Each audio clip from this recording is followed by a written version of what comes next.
Hi நண்பர்களே, நான் நேற்று வீடியோவில் சொல்லியிருந்தது எங்கள் பாப்பா தமிழுக்கு பப்ளிக் எக்ஸாமுக்கு தமிழுக்கு சென்டம் வாங்கியதுக்கு அவளுக்கு அவார்டு கிடைச்சது அப்படின்னு சொல்லி. அப்போ இதுதான் இந்த ட்ரோஃபி தான் அவளுக்கு கிடைச்சது. அப்போ நான் இந்த வீடியோவில் என்ன சொல்ல வரேன்னா, நம்ம ஒரு விஷயம் நேடணும் இல்லைன்னா நமக்கு ஒன்றும் இல்லை சக்ஸஸ் ஆகணும் அப்படின்னு யார் எந்த விஷயம் படிப்பாக இருந்தாலும் சரி, வேலையாக இருந்தாலும் சரி, நம்ம வாழ்க்கையில் ஏதோ ஒன்று சாதிக்கணும் அப்படின்னாலும் எதாக இருந்தாலும் சரி, நம்ம கடவுள் மேலே நம்பிக்கை கண்டிப்பாக இருக்கணும். அதுக்கு அப்புறம் நம்மளுக்கு வந்து நம்ம மேலே நம்மளுக்கு ஒரு நம்பிக்கை இருக்கணும். இப்போ நிறைய பேர் எக்ஸாமுக்கு பரீட்சை எக்ஸாம் எழுதிய பிறகு நல்லபடியாக ப்ரிப்பேர் பண்ணிட்டு எழுவங்களும் இருக்கும்.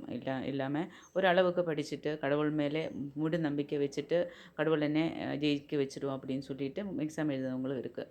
அப்போது நம்ம எவ்வளோ நம்ம சைடுலேருந்து எஃபோர்ட் எடுத்திருக்குது அந்த விஷயத்தில், அந்த ஹர்ட்டுக்கு தகுந்த மாதிரி கடவுள் சைடுலேருந்து நமக்கு ஒரு சப்போர்ட் கிடைக்கும். அதுதான் கடவுள் நம்பிக்கை நம்மளை காப்பாற்றுற விஷயம்.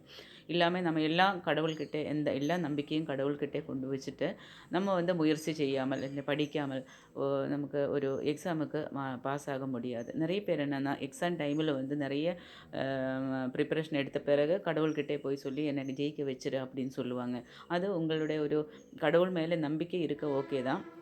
ஆனாலும் எப்போவுமே கடவுள் நம்பிக்கை நம்மளை காப்பாற்றணும் அப்படின்னா, நம்ம சைடிலிருந்து எந்த விஷயத்துக்கு நமக்கு ஒரு வெற்றி வேணுமோ அந்த விஷயத்துக்கு நம்ம ஒரு முயற்சி நம்ம சைடிலேருந்து ஒரு விடாமுயற்சி கண்டிப்பாக வேணும். சொல்லுமில்ல விடாமுயற்சி விஸ்வரூப வெற்றி அப்படின்னு சொல்லிட்டு. அப்போது நம்ம அந்த அந்த முயற்சிக்கு தகுந்த மாதிரி கடவுள் சைடிலேருந்து நம்மளுக்கு கண்டிப்பாக ஒரு சப்போர்ட்டு கிடைக்கும். அதுதான் உண்மையான கடவுள் பக்தியும் கடவுள் மேலே வைக்கிற ஒரு நம்பிக்கையும். அப்போ கடவுளை மட்டும் நம்ம கடவுளுக்கு மட்டும் நம்பிக்கை வச்சுட்டு கடவுளை நம்ம எப்படி இருந்தாலும் கடவுள் நம்மளை காப்பாற்றிக்குவோம் அப்படின்னு சொல்லி நம்ம இருக்கக்கூடாது நண்பர்களே. இப்போ எங்கள் பாப்பாவை பொறுத்து அவளை ஸ்டடிங் டேபிளில் இந்த பெருமாள் ரொம்ப பிடிக்கும் அவளுக்கு. அப்போ இப்போ என் பெருமையாக சொல்லணும்னு நினைக்காதீங்க. நீங்கள் பெருமை என்ன சொல்கிறது, உயர்த்தி காட்ட அப்படின்னு நினைக்காதீங்க. ஆனால் அவளுடைய ஒரு பழக்க வழக்கம் அப்படி தான். எப்போவுமே அந்த எக்ஸாமுக்கு முன்னாடி இருந்தாலும் எக்ஸாம் படிக்கிறதுக்கு முன்னாடி இல்லைன்னா ஹோம்ஒர்க் பண்ணதுக்கு முன்னாடி ஆனாலும் அவள் பெருமாள்கிட்டே போய் கொஞ்சம் நேரம் ஒரு 5 மினிட்டு ஸ்பெண்ட் பண்ணி பிறகு தான் போய் படிக்க உட்காரும். அப்போ தான் கான்சன்ட்ரேஷன் கிடைக்கும் அவளுக்கு. நான் இன்னும் சொல்லலை, அவளாவே அது ஒரு ஹேபிட்டாக அவளை மாற்றிட்டே அது. எனக்கும் அது ரொம்ப சந்தோஷம். அப்படி நண்பர்களே.